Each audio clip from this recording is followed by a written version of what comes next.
हम सब देख रहे हैं कि ये वाली कोरोना की वेव कितनी खतरनाक है।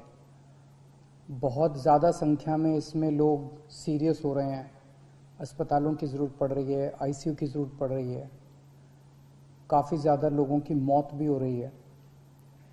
तो 20 अप्रैल को मजबूरी में हमें दिल्ली में लॉकडाउन लगाना पड़ा था।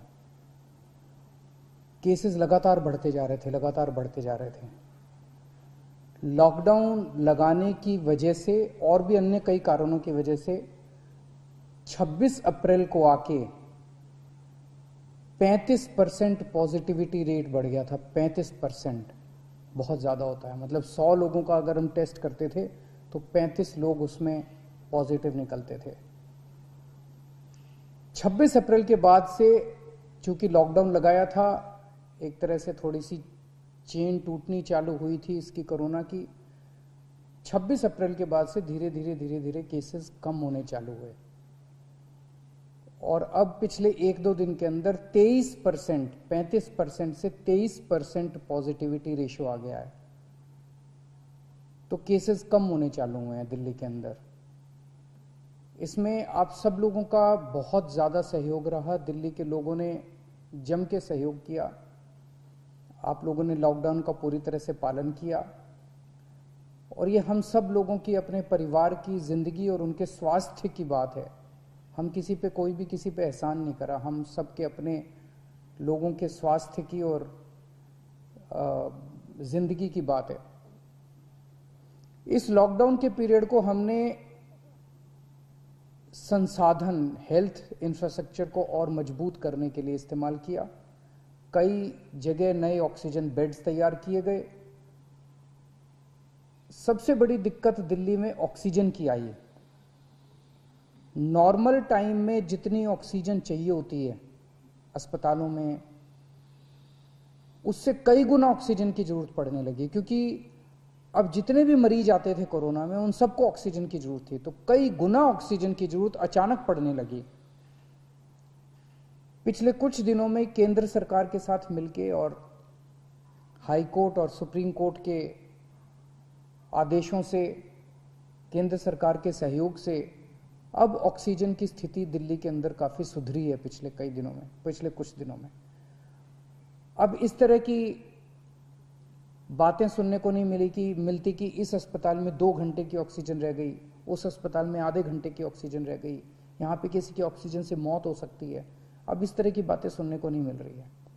तो इस लॉकडाउन के पीरियड को हमने अपने सिस्टम को भी सुधारने में काफ़ी प्रयास किए। पिछले कुछ दिनों से वैक्सीन को भी बड़ी तेजी के साथ वैक्सीनेशन का कार्यक्रम शुरू किया गया है। आप में से जितने लोगों ने वैक्सीन लगवाया उन्होंने देखा होगा कि दिल्ली सरकार ने जो स्कूलों में इंतजाम किए हैं वो कितने शानदार इंतजाम किए हैं। सब लोग इसकी तारीफ कर रहे हैं, सब लोगों को अच्छा लग रहा है। हमारे युवा बढ़ चढ़ के वैक्सीन लगवा रहे हैं। यहाँ तक कि दिल्ली के आसपास के इलाकों से भी लोग दिल्ली में आके वैक्सीन लगवा रहे हैं। वैक्सीन के स्टॉक की कमी है, इसमें हमने केंद्र सरकार से सहयोग मांगा है। मुझे पूरी उम्मीद है, जैसे केंद्र सरकार अन्य बातों पे भी सहयोग करती रही है, इसमें भी हमारा पूरा सहयोग करेगी। पिछले कुछ दिनों में सब लोगों से मेरी बात हुई है, व्यापारियों से, महिलाओं से, युवाओं से, अलग अलग किस्म के लोगों से बात हुई है और सबका ये मानना है कि कोरोना के केस कम तो हुए हैं लेकिन अभी भी बहुत हैं। 23% अभी भी संक्रमण दर है। अभी ढिलाई नहीं दी जा सकती, अभी समय नहीं आया है ढिलाई देने का। तो सबका ये मानना है कि अभी लॉकडाउन को और एक्सटेंड करने की ज़रूरत है। अभी और इस कड़ाई को अभी थोड़े दिन और बरकरार रखने की ज़रूरत है, नहीं तो अभी जो हमने हासिल किया वो भी ख़त्म हो जाएगा। और जैसा मैंने कहा कि ये इतना मुश्किल दौर है, ये वाली वेव इतनी खतरनाक है, इतने लोगों की मौत हो रही है, तो जान है तो जहान है। अगर ज़िंदगी बचेगी तो बाद में और बहुत कुछ कर लेंगे ज़िंदगी में। सबसे पहले इस टाइम ज़िंदगी बचाना है। तो इसीलिए सरकार ने आप सब लोगों के फीडबैक के आधार पे, आप सब लोगों की इसके आधार पे मजबूरीवश अभी 1 हफ्ते का लॉकडाउन और बढ़ाया जा रहा है। कल सुबह 5 बजे ये लॉकडाउन ख़त्म होना था, लेकिन अब ये अगले सोमवार को 5 बजे तक के, सुबह 5 बजे तक के लिए बढ़ाया जा रहा है और इस बार थोड़ा सा और सख्त किया जा रहा है। कल से दिल्ली के अंदर मेट्रो भी चलना बंद हो जाएंगी।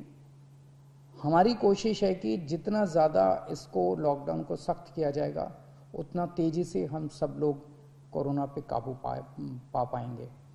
मेरी आप सबसे निवेदन है, जिस तरह से अभी तक आप लोगों ने सरकार का साथ दिया, जिस तरह से अभी तक आप लोगों ने पूरा लॉकडाउन का पालन किया, इसी तरह से आने वाले समय में भी आप सब लोग लॉकडाउन का पालन करेंगे। नमस्कार।